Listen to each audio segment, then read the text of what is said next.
কিমান number blog এইটো? এইটো মোৰ ডে 5 হ'ব। হে গাইজ, কি খবৰ? আপোনালোকে পিছে সৰস্বতী পূজা চালেনে নাই? আৰু এয়া দেখিছেই নহয়, আমি ৰাতিপুৱাতে চাদৰ মেখেলাযোৰ পিন্ধি পেলাই পোনপ্ৰথমে ওলালোঁ ইউনিভাৰ্চিটিলৈ বুলি। আৰু তাত গৈ পেলাই প্ৰথমে আমি এয়া দেৱী মাক সেৱা কৰিলোঁ।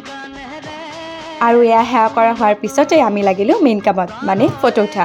তাৰপিছত আমি বহুত ঠাইত কৰিলোঁ, কিন্তু কিছুমান ক্লিপ বাৰু লোৱা নহ'লেই। তাৰপিছত ঘূৰি চুৰি অহাৰ পিছত আমি গ'লোঁ এয়া খিচিৰি খাবলৈ।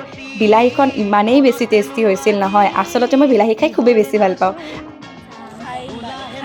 এতিয়ালৈকে ভাগৰে গুচি এনাৰ্জি অহা নাই। তাৰপিছত আমি লগৰবিলাকে ফটো চটো উঠা হোৱাৰ পিছতে গ'লোঁ আকৌ নেহেৰু পাৰ্কলৈ। তাত আকৌ পিছে ফটোটো নেৰোঁ দেই। আজি আমি এটা নতুন বস্তু উদ্ভাৱন কৰিছোঁ। যা চাব লাগিব এতিয়া কোন ক'ত কেনেকৈ কি বহি আছে, কি ড্ৰেছ পিন্ধিছে। এতিয়া আমাৰ লগত মেচিং কৰিবলৈ কোনো নাই, গতিকে আমি এনেই কাপোৰটো লৈ পেলাই আহিছোঁ। আৰু তাৰপিছতে আমি এয়া ম'ম' খাই পেলাই পিজিলৈ আহিলোঁ। গতিকে আজিলৈ আহিছোঁ, বাই।